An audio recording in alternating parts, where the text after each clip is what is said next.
And so I had literally like days to find a new payroll provider, get set up with them, and make sure we could run our first payroll. And that's literally the worst thing you can imagine happening as a new business owner is missing your first payroll. It just would ruin the confidence with all the employees of like, who's this new guy? I'm not getting paid. I did all this work, blah, blah, blah, right? Welcome to the Before You Buy or Sell a Business podcast, where we help buyers and sellers learn more about the acquisition process, discuss recent transactions, and stay up to date on the latest news in the market. Here's your host, Jared Johnson. Okay, so today on the podcast, I have Derek Croft. So Derek bought a very interesting type of business, which I'm sure the listeners are going to be happy to hear about. It's not often that we get a sort of unique business model. So we'll try to save that to get people to listen to the whole podcast. And we'll talk about it in a second. Yeah, there you go. So, I had a really good time working with you.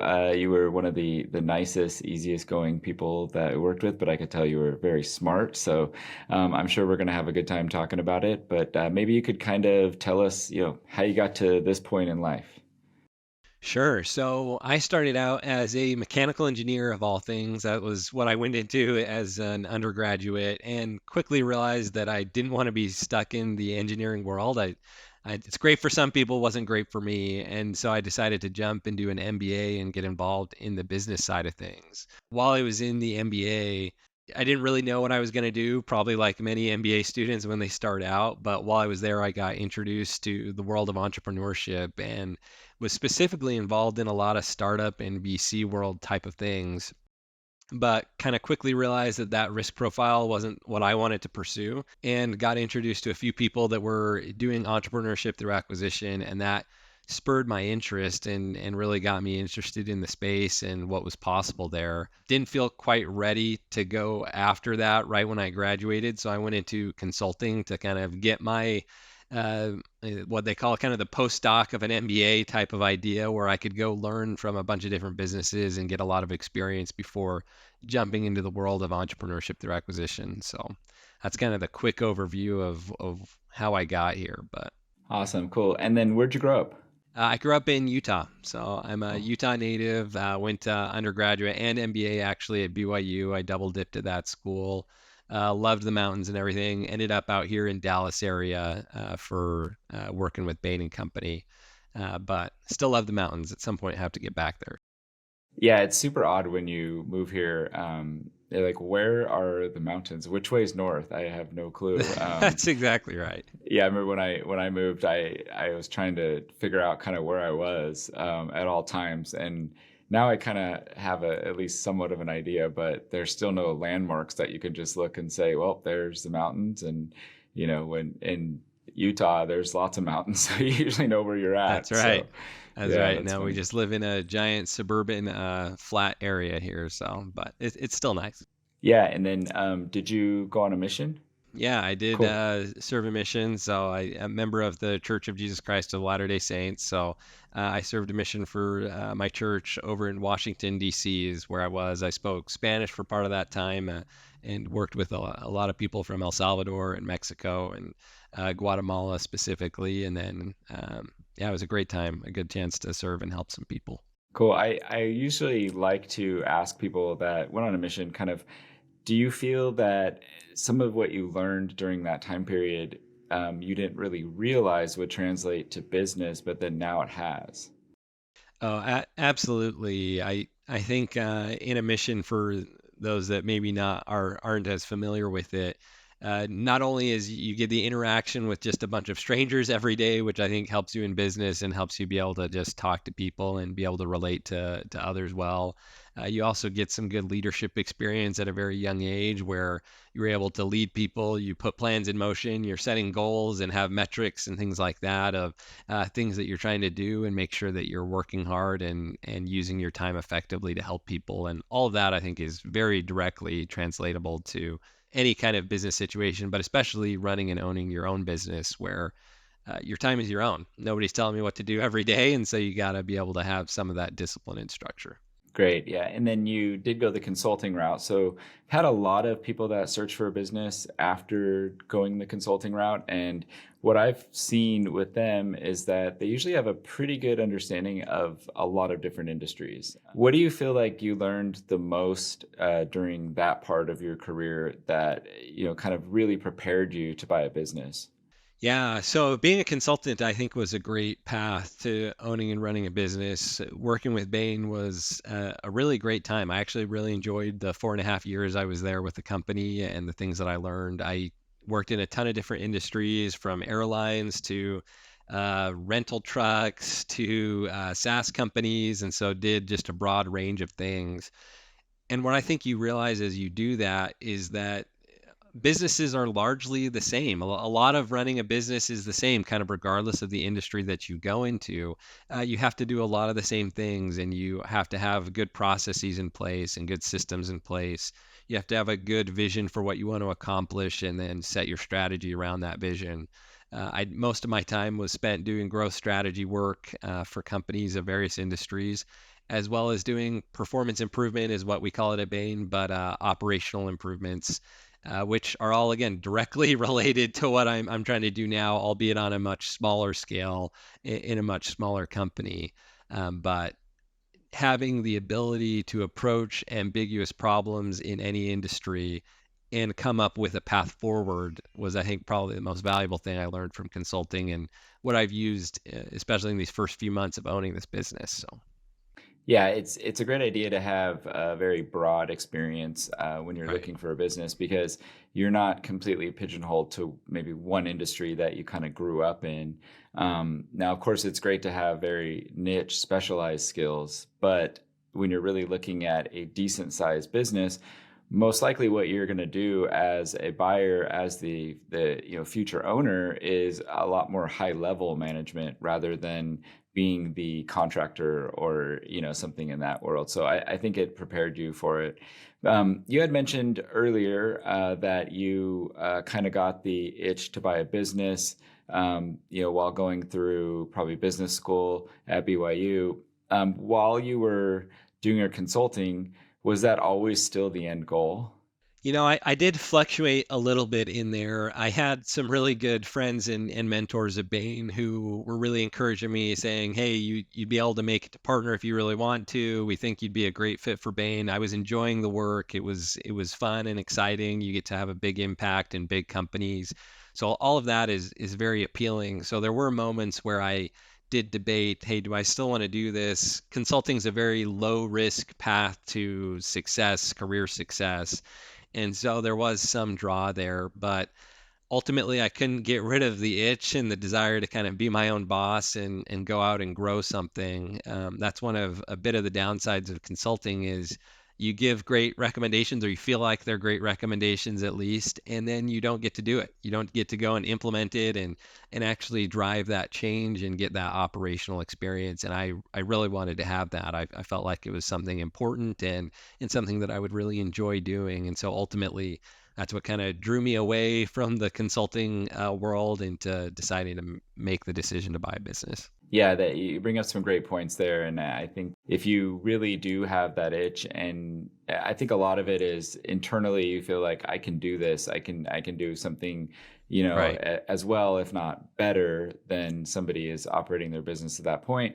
Why not go in and kind of prove it to yourself that you can do it? So it's great. So when you decided to not become a lifer at Bain and look for a business, what'd you do? How did you go about kind of starting that transition process? Yeah. So I was always kind of perusing the business listing sites the whole time I was at Bain, just to kind of keep in touch with it and get exposed to it a little bit, so I could keep learning, since that was an end goal I had in mind. When I finally decided that it was time to pull the trigger, I was lucky enough to have some stocked up paternity leave at Bain, which was a really nice benefit that they provided to us.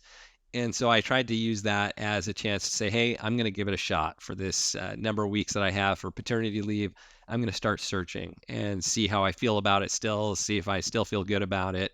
And so I started that process in May, I guess almost exactly 1 year ago from the time we're recording this. I started that process in May and went through the summer doing that search. And by the end of my paternity leave, I still hadn't found something. And so I had to kind of make the decision, do I just fully jump in with both feet and do this? And after discussions with my wife, we felt like we were ready for it, and so we jumped in. We ended up resigning from Bain and making the decision to do a full-time search with essentially no safety net at that point, which was a little nerve-wracking, but ended up being good. So Yeah, you were definitely all in. yeah, that's right. So how'd you end up finding the business that you ultimately acquired?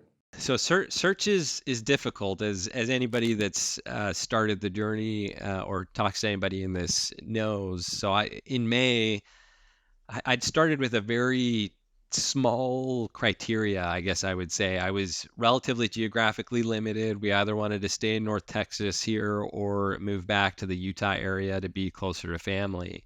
I was also looking at much smaller businesses, closer to $500,000 in EBITDA that I could buy for $1 to $2 million and not raise any money or do anything like that and just do it on my own. That was essentially the whole summer I spent with that criteria and just kept coming up dry. There was just not much going on. And so I decided I had to change that criteria, decided I needed to look at bigger businesses for one, expand my geography, and essentially look anywhere if we were really going to do this. And I'm happy to talk about my reasoning behind that if it makes sense. Yeah, yeah, But definitely. yeah, so I guess to get into that, part of the reason why we decided, one, there was just not a big enough pipeline with the criteria that I had to make it worth pursuing. And two, the more I looked at these smaller companies, the more I realized they're either not great business acquisitions, they just wouldn't fit. They're actually a little more risky in my mind than a bigger business because you just have more limited cash flow. And so if one thing goes wrong, you may be left in a bad spot if that were to happen. And you just didn't have the funds to grow that business as easily either because so much of it would go to debt, and then to pay yourself, you're kind of left with nothing at the end of that. So decided we had to look bigger, and that meant that I would have to raise some money as well in order to do that. I'd had some friends who had explored this as well, and they actually recommended that I get in touch with a group called Search Investment Group here in Dallas. SIG is what they go by. They're relatively well known in this space, I think. And they're a group of investors that will also help self-funded searchers with their search. So I got involved with them around September, right when I left Bain and had kind of expanded my criteria, told them what I was looking for, and then kind of kept searching on my own while they waited for a spot to open up in their programs that they run. I actually had a few deals that were almost under LOI when they called me up in October and said, hey, we actually have a deal that we've been looking at. We've done some initial diligence and negotiation on, and we think you'd be a good fit for it if you want to come in and take it to the finish line and be the owner operator. So they actually found the original deal of the business that I ended up buying. But as soon as I saw it, I mean, it took me less than 24 hours to decide that this was a really good deal and much better than essentially anything I had looked at over the course of the last 5 or 6 months. Yeah, So it did end up coming from them. yeah, and it's great. As a lender or anybody that's kind of involved in the space, we often do like to see if you're working with a group that can Sure. provide due diligence, advice, has done it many, many times. It's a lot easier for us to feel more comfortable that you're working with, somebody that's going to kind of help guide you. One of the other things we really like is if they're investing in it, it's very unlikely that if you run into some problems down the road, that they're just going to throw up their hands and say, good luck. So we love seeing that. I do feel like it's something great for searchers because they've got somebody else kind of helping not only navigate, but then in the future as well. There's a lot of things that come up in that first 60, 90, 120 days that if you don't have any kind of advice or like a roadmap, it can get a little tough, a little more challenging. And that's really the point when you need to kind of hit the ground running. And so it's great to have somebody there to help you out. So glad you were able to connect with them, and I'm sure it's been nice having them in your corner. Yeah, as a searcher, you don't know what you don't know, especially if this is your first time doing it. If you've done it before, you hopefully have a decent idea. But for me, where this was the first time buying a business, there was that lingering doubt kind of always in the back of your mind of like, am I doing this right? Like, am I going to miss something critical? Am I going to miss some point of like regulation or a legal issue? Or a financing issue that I'm just not going to know about and know what to do. And so SIG was really helpful from that standpoint of kind of providing a mental safety net almost of, hey, they've done this a bunch of times. They know what to look out for. They're going to help me to make sure I don't miss something critical. And so that was a very helpful part of having them involved with the deal, as well as all the other things that you mentioned. So Yeah, that's awesome. So, all right, I'm sure the listeners are excited to hear about the yeah. business. So, go ahead and tell us about the business that you found. Sure. Yeah, this is the weirdest business I looked at easily over the 6 months or so that I was just diving through a bunch of businesses. So we do at-home lice treatment, and for those listening, you heard that right, lice as in like the bugs in your hair lice. So a very weird business. I honestly didn't even know this existed until it came across my desk as a business to buy.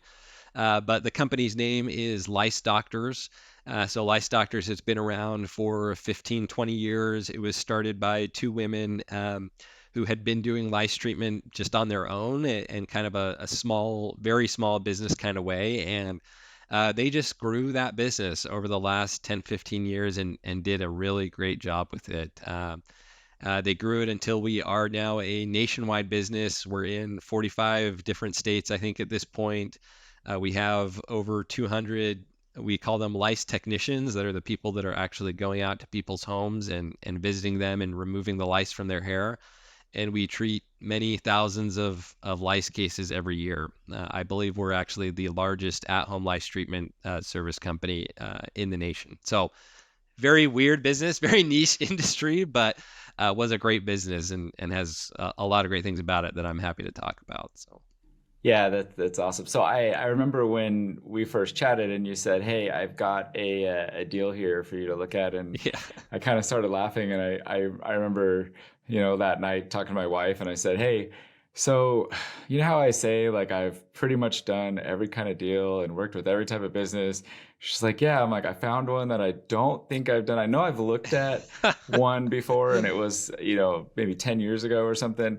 Right. And I explained it to her, and yeah, she was a hairstylist when I met her. So she kind of said, "Oh, yeah, that makes perfect sense." And then she ended up working for a school, and the school would say, "Oh, somebody has lice. Go grab the hairstylist and have her check their head." So she'd come home and be like, "This is gross." Like, it wasn't part of my job, but Yeah. she, immediately said, "That is a great business. There's not a lot of competition."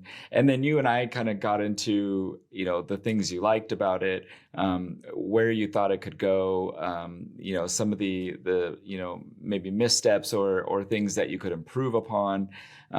Obviously, the sellers had done a great job getting it to where they had it, and I know, especially with your consulting background, you looked at it and said, "I could take this to even further heights." So yeah, I was excited to do something a little different for once. It wasn't another landscape company, so That's right. That's yeah, right. that was fun. I mean, don't get me wrong, I'll work on anything, but it was fun to have something new. So Yeah, uh, yeah. It's always funny when people now ask me, "Oh, what business did you buy?" I was like, "Yeah, it's hard to even explain what this is. Lice treatment." They're like, "What?"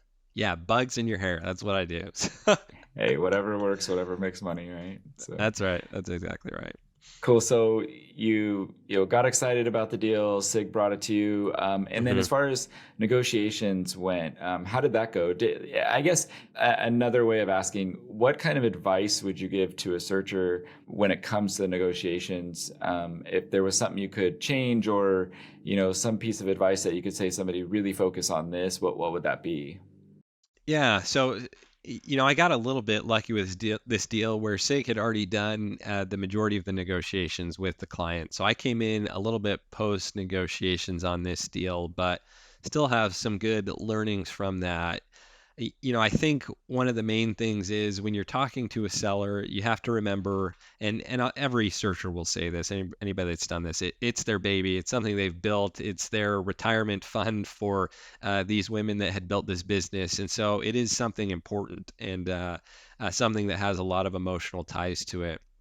And obviously for them, I mean, they've sunk so much of their time and life into this, and the people that were involved with it, all of it was important to them. And so my biggest advice to people on negotiations is don't try and come in and be super cheap on the business and offer a 3x multiple on a decent sized business. Like it's just not going to work. And they won't want to talk to you about it. You'll immediately lose the deal. So understand the value of the business. You don't want to overpay, obviously, but at the end of the day, if you really believe in the business, in the industry, and what you can go and do with it, it's worth paying to buy that business at the end of the day.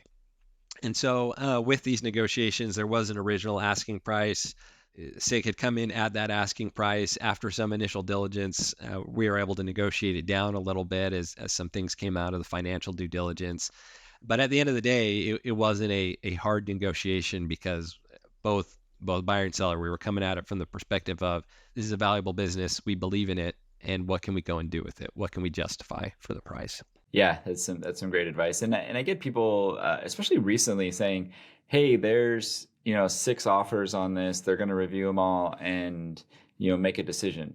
What do you think I should do to kind of stand out?" And I always tell them, find out by listening when you're talking to the seller, you're talking to if they have a broker, listen to them and find out what's important to the seller because every Right. deal is going to be something different. Some of them, they're like, I just want money. I built this to sell it. I don't care, how I get it. Just give me my money. And then a lot of them, they've been there for a really long time. The employees become family to them, and they want those people taken care of.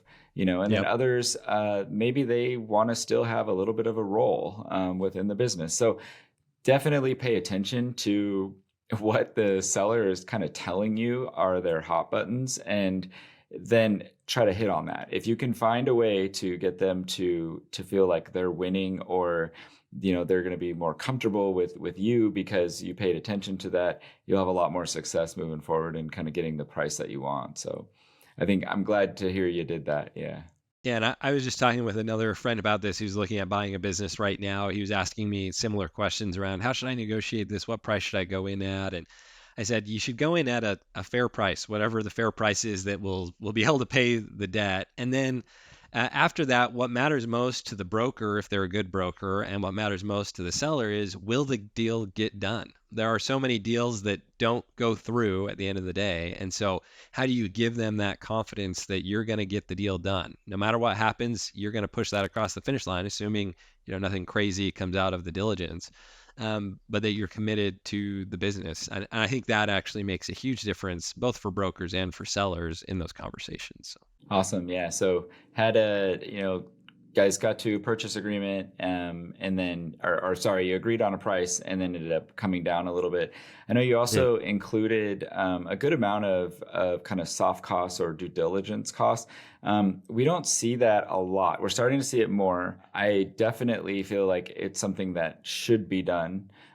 Maybe you could kind of talk a little bit about what was included in the due diligence and what you were looking for and what you reviewed during that time.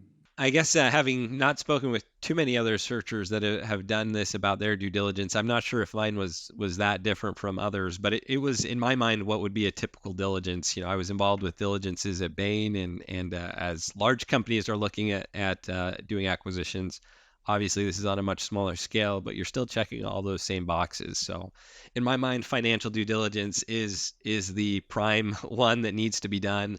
So we did pay for a quality of earnings diligence from an accounting company. That's where some of this that's where we were able to negotiate the price down some because it came out that some of their financials weren't exactly right. The owners actually themselves did not realize that there was a problem with their bookkeeping, and so they didn't even realize that they were slightly less profitable than they had thought they were. So that was important and saved us quite a bit of money on the purchase price as well. So well worth the diligence money that was paid to do that. Then we also had legal due diligence. I actually worked with two different lawyers. One lawyer that was primarily responsible for the diligence side of things and for the purchase agreement, and then a separate lawyer for the operating agreement that I have with my investment partners. But we went through all the typical things you would look at. We looked at all their contracts that we would be taking over and what that would look like. Looked at what the legal implications of their work were and what some of the risks were brought on because of that. And that kind of tied directly into the insurance diligence that we did, where we looked at their insurance policies and what coverage they had versus what coverage we as an investment group felt like we needed to have for the business. That was actually a relatively big piece of our diligence, I would say. And then, of course, market diligence, competitive diligence, pricing diligence, all of that is wrapped into that as well. All right. Well, I'm glad you did the due diligence. You would be shocked at how many people do basically nothing in the way of due diligence. We're starting to see it happen from time to time where the seller maybe wasn't completely honest or the numbers weren't Right. what they thought. We can't require as a bank for somebody to do a Q of E or any kind of due diligence other than a business appraisal. But more and more, I'm pushing people to do it, especially on good sized deals like yours was. So I think it's great to kind of point out that you actually found maybe some discrepancies or kind of got really to the root of the numbers and what they really were doing.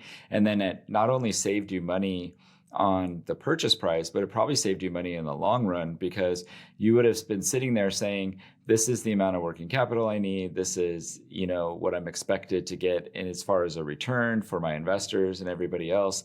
And once you were able to do the due diligence, then you could see that that really wasn't where you were going to be. So glad to hear that it ended up working out for you. So Yeah, no, it was well worth the money that was paid, and at the end of the day, I am shocked to hear that people aren't doing diligence on their deals. That's crazy to me because you're putting a lot of money into it. You're putting your time and your life behind it, honestly, and so well worth the cost to do it for sure. yeah, they don't want to spend the money, but I'm kind of like, hey, you want to buy something for $4 or $5 million? That's a lot of money you could lose. Right. So And the quality of earnings wasn't crazy expensive. I mean, it was probably more than I wish I had paid, but it wasn't $50,000 or something like that. I mean, it was $10,000 or something along those lines, which is expensive, but at the end of the day, not expensive. Well worth it. yeah, definitely. So, and then having legal involved as well. So you brought up a good point about how you had an attorney put together your operating agreement. So Mhm. we're kind of in a shift in the business acquisition searcher world in the last 2 to 3 years, where we're starting to see more and more investors come in with kind of this hybrid search fund model where Mhm. you're searching yourself. You're not being funded to search. And then once you find a deal, then you're kind of grabbing some investors and saying, hey, do you want to jump on this with me? Right. A lot of people like it because it gives you the opportunity to put in more or look for something larger because their capital will help with the down payment requirement. So what I'm hearing a lot from people, though, is their question is, how does it go with the transaction afterwards, having investors? So I know it hasn't been several years yet or anything, but maybe you could just kind of touch on like if there was anything you would have done differently, or if it's been awesome, talk about that. But Sure. maybe Yeah. just kind of give us a little bit of whatever you can. Yeah, so that was one thing I was worried about. One of the main reasons why I wanted to buy a business was for control, and that sounds maybe a little conceited to say that, but that was one of the things I wanted was if I want to make a decision, I want to make the decision without having to go and ask a bunch of people if I can make that decision, which was more similar to the consulting side of things, where you're always talking to your senior partners and they ultimately have the decision power. And I didn't want to lose that. That was something that was very, very important to me as a buyer. And so that was conversations I had with Search Investment Group, and that I think any searcher should have with any investors they bring on board. What's the expectation for the amount of control and flexibility you'll have as the person that is actually operating the business and hopefully is the majority owner? And then what expectation do they have as far as how involved they might be in the business at the end of the day? So had those conversations with SIG, and then we put it in an operating agreement so that it was very clear what those expectations were and were legally binding and all of that to really just provide clarity as well as peace of mind on both sides of that fence. And so I think my relationship with SIG is great. I have essentially everything I wanted. They essentially didn't want to be involved in the business any more than I wanted them to be. They're there for advice and help and guidance, but for the most part are not involved. I don't go to them with any of my day-to-day decisions on the business. The only things I'd have to really talk to them about is if we're going to sell the business or something large like that, then of course they would be involved with that, and I would want them involved in that decision, of course. So, but yeah, in that way, it's been great. I do have a small board that I work with, but that board essentially operates as an advisory board for me where they're there to help me and they've done this kind of thing before. So I go to them with questions and I talk to them once a quarter or more frequently if I needed to. But it's been a good relationship and it's nice to know that you're not completely alone. I think as a buyer of a business, as an acquisition entrepreneur, you can end up feeling a little lonely in that sense of you just don't always have somebody that is there with you to go through those decisions. And so it's nice to have some people to talk to that have been there, done that, and can provide some of that guidance. I'm sure not all investors are that way. So anybody that's doing this should do their diligence on their investors as well. But for the most part, I'd say it's been great with SIG. That was a great advice and great insight. I really appreciate you saying all that. Yeah. So, all right. So, close the transaction. Went Mhm. fairly smooth. There weren't too many major issues or anything like that. So then you took over the business, and how did that go? So I closed the business on closed the acquisition on December 18th of last year. That was both a good and bad thing. There's some nice things about the tax implications of closing on a business at the end of the year. There's also some difficulties tied with that of like I closed right before Christmas and the first 2 weeks were very painful, I would say. Very, very painful right around the holiday time. So not ideal. Uh, I mean, literally day one, I was talking to the payroll company that the business had been using prior to me buying it. And I'm talking to them and they're saying, hey, we actually don't want to work with you guys anymore. We're a small payroll company. We're too small to deal with all the logistics that you have. So good luck. Find somebody else. And we do payroll every week. And so I had literally like days to find a new payroll provider, get set up with them, and make sure we could run our first payroll because and that's literally the worst thing you can imagine happening as a new business owner is missing your first payroll. It just would ruin the confidence with all the employees of like, who's this new guy? I'm not getting paid. I did all this work, blah, blah, blah, right? And so that was incredibly stressful and was essentially my whole first week of owning the business was just like, let's make sure we can make payroll and get that figured out. So luckily we did, and we did get it figured out. It was very stressful. But that came with a host of other issues of all the taxes and payroll registrations in the 40 states that we're in and all the pain that's associated with all of that. And so there was a lot of issues for those first 2 weeks of just kind of getting used to it and dealing with a relatively big wrench that was thrown into it. But after the first 2 weeks to a month, I'd say we kind of got through a lot of that administrative just junk that had to be dealt with and was finally able to kind of sit down and really get into the business, get to know the business, and get to know the different roles of everybody, get to meet the employees and hold one-on-one interviews with them so that they would know who I was and I would know who they were. And so that's how I spent a lot of my first month. Administrative issues, getting to know the business. After that first month, it was I realized I'd found a bunch of things that could be improved, as you would imagine. I had this Trello board that I still have, is so many cards on that Trello board of things that I could go and do, projects that could be done. And as they come in and I learn about things over the first month, I just write them down, file them away to be dealt with later. And after a month, I realized, okay, I've got a bunch of things I could do. I have to put some of that consulting training to work here and really focus and prioritize my efforts, because obviously you could do a million things in any business. And so I sat down and laid out my strategic priorities, did some sizing, exactly what I would have done if I were at Bain, to try and figure out what's going to have the biggest impact, and kind of force myself to focus on what's going to go and drive growth. What are the key priorities for the business that will help me grow it? And so that's what I've been focused on for the last 3 months or so, since the middle of January to now.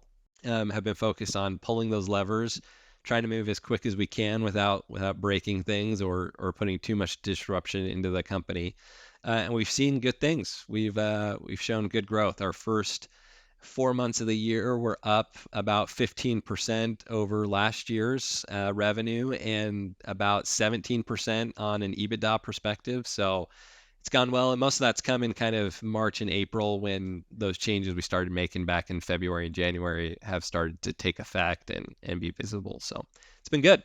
Yeah, oh man, I can't imagine the stress involved with that. I mean, Yeah, and we hear that a lot. The first month or sometimes 6 months is just really really tough. You kind of reminded me. I had an old credit manager. His name was Tony Parker. He was awesome. I worked with him for a long time, and he would always say to me, well, nobody understands how hard it is to be a business owner until you can't make payroll. And that's what he'd always say. So you were faced with that right away. right away. Yeah, day one, I got that experience. Luckily, we had more than enough cash to do that, but it was a logistical issue. So Yeah, yeah. Well, it's. I mean, I guess it's difficult too to kind of forecast what do I need to be working on during the process of buying the business, and doing sure. payroll, benefits. A lot of those things don't really come to mind because there's so much going on, and it's such an emotional roller coaster that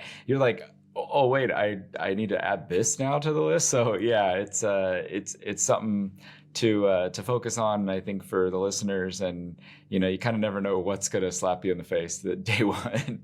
That's exactly right. And, as I was preparing for this conversation, I was thinking about what was one thing in the kind of pre-acquisition part I wish I'd done better. And I had laid out, a 100-day plan, as I think most should. If they're not, they should, but hopefully they would, regardless. But what I had not included in there was just how much time would go to just administrative, legal setup, like all of that, and how painful that process is. And I wish I had understood that and done a little more diligence on it, to be honest, to understand what would be required there. So that was a big learning for me, of be ready for it so that you can focus on the things that actually matter and not have to deal with it quite as much. But Yeah, great. Yeah, I mean, you're just pulling out all kinds of great advice today. Appreciate it. All right, so you've gotten the business to a great spot. You're improving things. What's next? we're about to hit our busy season, so surprisingly, lice is somewhat seasonal. It's, again, really weird business. Once you hit the summer, kids are hanging out with one another, doing sleepovers, camps, whatever. It tends to spread lice quite a lot. So we're prepping for our busy season to be ready for it, trying to ramp up our hiring and some of our internal processes to be ready for it. That's where I'm focused kind of in the near term. As far as the long term, I've told the company my stated goal is to double this company in the next 5 years. I hope I can do it much quicker than that. I am going to try and be a little patient with myself, but my maybe unstated ambition that I'll state now is 2 to 3 years to try and double this business. So that's exciting for me. And then at that point, I'll have to make a decision of, do I start looking at more businesses to buy? Do I hire an operator to run this business and kind of just keep it going at steady state with more steady growth, maybe less ambitious growth trajectory after that? But that's kind of where I'm at right now. So it's been a fun learning experience to get to this point, and hopefully can just continue to apply that and help other searchers and on this path as well. I'd love to invest in search deals. I think it's a great financial instrument. So Absolutely. Yeah. So I have no doubt that you'll blow your goal out of the water. So hopefully it does yeah, though. cool. So okay. So I always ask two questions at the end.